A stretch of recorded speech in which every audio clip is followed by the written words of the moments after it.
I'm already taping, Steve. What? So when I was a little kid, actually, my mom worked at the library for quite a few years, and it just kind of became such a large part of our daily lives. It was always, go to the library, get some books, and also the first writing workshop I ever attended was one of the PARL workshops, actually. So it was it was sort of a youth creative writing workshop. I think possibly on a March break sometime. Don't quote me on the year. I'm not really sure about that, but yeah. So. I just received an award that did mean a lot to me from the Nova Scotia Talent Trust. They're an organization that works to sort of help young emerging Nova Scotian artists to further their careers in terms of more training in their field or things like that. So the award that I received, actually, I really didn't expect to receive at all.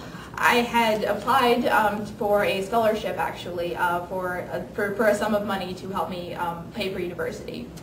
And they gave me a scholarship, and I was very grateful for that already.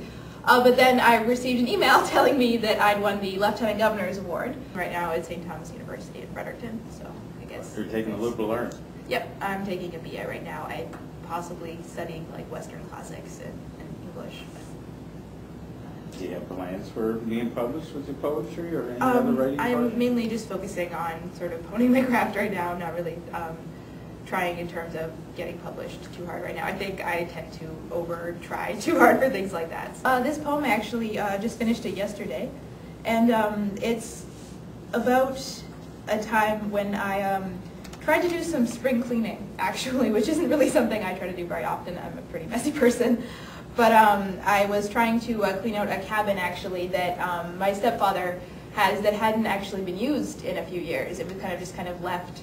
They used to use it a lot, and it was a place where the family gathered a lot, but it kind of fell by the wayside for a while. And so I decided to go try to clean it out and use it as a little writing cabin. But it didn't really work out the greatest. But I did learn, I think, a lot of interesting things that day, and there was a lot of beauty to me in how kind of abandoned it was, even though it was pretty messy in some ways, but it was also very beautiful. So, spring catalog. Bracken and hulled nuts in half-up houses, sweet with rot, names carved indoors, a porch of tar paper melted to one mound, shoved off shovels, nails rusted rare. A jerry can, a lawn chair frame, a black barbecue, black bark, and weeds. Half-heard birds on a lake slow with scum. The great black cabin, the lake spread wide. A dirty bulb that hums, dim, from wire, where beams break through, a shade of gnats. The synth of satellites and far-off foghorns. A dozen spring peepers' lovesick throats.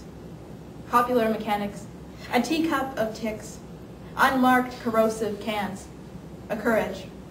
6 beds, worms wrapped up in quilts. Big 8 grape pop, a 94 vintage. A low roof makes you long for less height. Sears and Roebuck TP, a diner table. A stray queen of diamonds, weather beat to wood. The worse off wood stove and chipped blue kettle. A book of matches, too wet for fire. A cardboard box from Nan's last move. Twigs and a hail-hammered sense of here. Rust like bronze armor in light you could love. Beams that break out on shining flies. Pulp magazines mail in miracle ads. The spring peepers hope, their mating call. A ready kettle. 6 beds, all made. The sweet of clover in with scum. A white sink under a dusty lair, a foundered rowboat full of rain, the Book of Common Prayer.